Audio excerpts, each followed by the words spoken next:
Hi friends, welcome to my channel. ఈరోజు కార్తీక పౌర్ణమి శుభాకాంక్షలు అండి అందరికీ.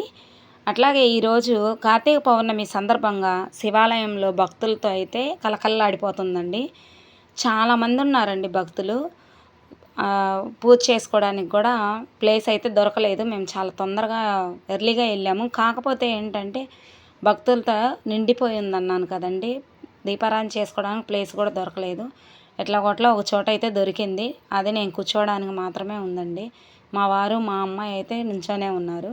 మొత్తం నేనైతే ముగ్గేసుకొని చక్కగా తర్వాత గౌరీదేవిని చేసుకొని నలుగురి పేరు మీద దీపారాధన పెట్టుకొని తాంబూలం పెట్టుకొని అమ్మవారికి నేనైతే మొత్తము నెయ్యి నూనె అంతా వేసుకొని దీపారాధన రెడీ చేసుకున్న తర్వాత ఫస్ట్ అయితే నేను దీపారాధన చేసుకున్నానండి.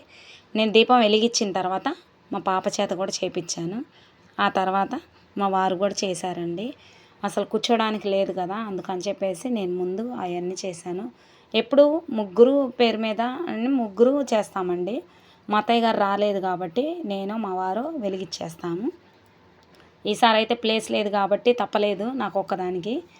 నేనైతే అంతా చేసుకున్న తర్వాత మా వారు మా అత్తయ్య గారి పేరు మీద మా వారి పేరు మీద ఇద్దరి పేరు మీద అయితే తను వెలిగించారండి. చక్కగా పూజ అయితే చాలా బాగా అయ్యింది. నేనైతే పొద్దున్నే లెగేసి వెళ్ళడం వల్ల ఆ టయానికైతే నేను చేసుకోగలిగాను. మొత్తం పూజ అయిపోయిన తర్వాత శివాలయంలోకి వెళ్ళి దర్శనం అయితే చేసుకున్నామండి. దర్శనానికి 2 hours పట్టిందండి. చాలా లేట్ అయ్యింది.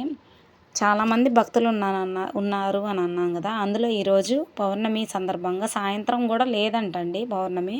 అందువల్ల చాలామంది పొద్దున పూటే వచ్చేసారండి.